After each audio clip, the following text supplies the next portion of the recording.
I noticed that you have a mermaid command, which is cool for visualization. So if you like want to write some rule and like see the visualization of like, okay, here are like maybe the direct dependencies or the transitive dependencies of this like one package or something, and be like really interesting way to view that.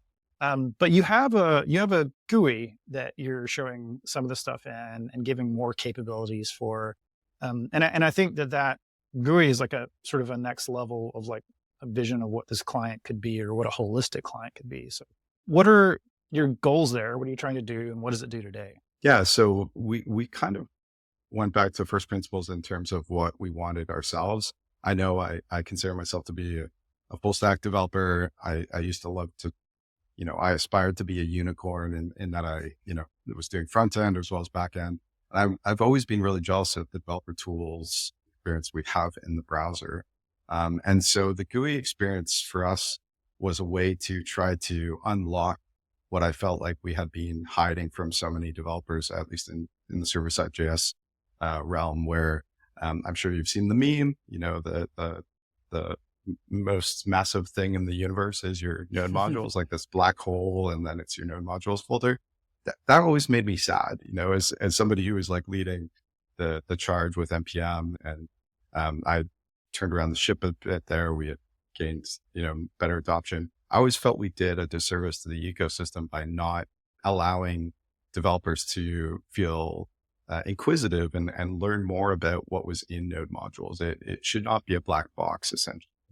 And so the GUI is really a mechanism for you to explore and actually see why something is installed. It's also a visual way of traversing your dependency graph that isn't some sort of like very large, octopus looking, dependency graph.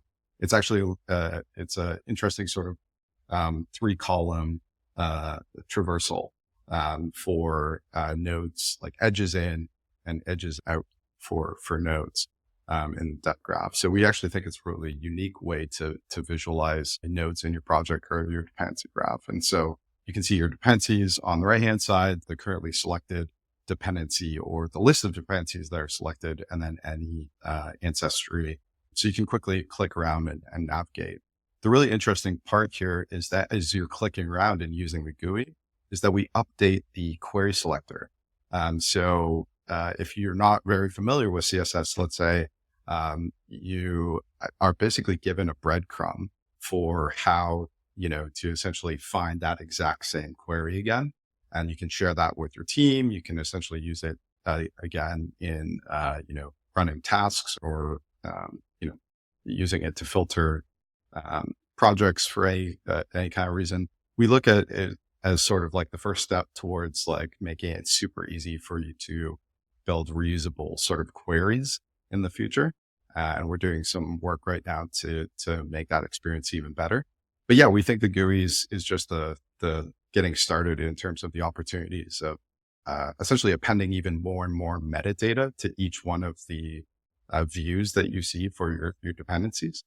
So we can pull in information from socket. I'm sure you know those folks, or other kinds of information from, the third-party registries like downloads, counts, etc.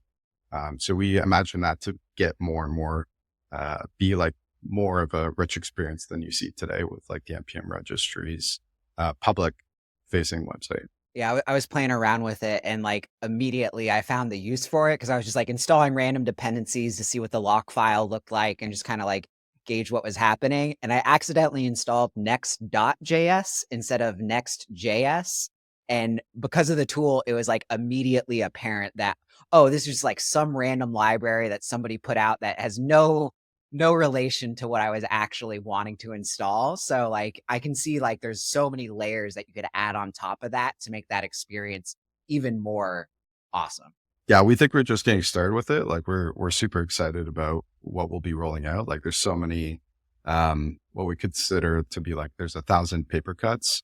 I know my good friend Wes Boss was yelling about not having, sorting by downloads counts from the NPM public registry. Things like that are essentially just pieces of metadata that we can, again, append to these sort of, nodes that then we can give you a way to, in a selector, a reasonable sort of mechanism for sorting by or finding, let's say, dependencies that have greater than or less than a certain number of downloads potentially, right? So we've added a bunch of pseudo classes and pseudo selectors essentially that are bespoke to, our use cases.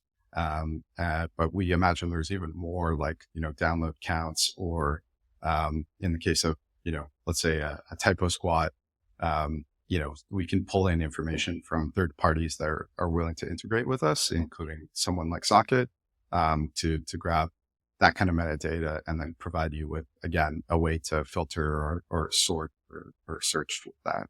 So, really laying the foundation with query selector syntax and the dependency graph, we can just provide a great visual experience that plays with those tools under the hood. A good use case for this, it makes me think back. So we had Jordan Harband on a while back, and he was sort of making the case that it's like not about the number of packages that you have as dependencies, but it's about the number of people who like maintain those packages. The like chain of trust is like how many people are involved, and like, wouldn't be necessarily a trivial thing to just like, query all my packages and transitive dependencies and tell me like, what is the complete set of like authors or, of these packages. And I feel like something like this could do that. And especially if you're, down the line, if you do a lot of enriching information like GitHub metadata or something like that you can pull in and integrate with it too. It's like, that could be really compelling. Yeah, I think the use case you just brought up there for discovering authors or contributors to packages, that kind of metadata, you hear that different use case in many different shapes and forms. Like there was, I think, 5 or 6 different commands in the NPM CLI that all did the same thing. They were essentially just taking different slices of the pie, like different a use case for finding all my outdated dependencies or the use case of, listing all my vulnerable dependencies, right? So, people came to us asking, can I list all the licenses of all my dependencies? And all of these are just different sort of slices of doing a query and having a different view or shape of the output of that data.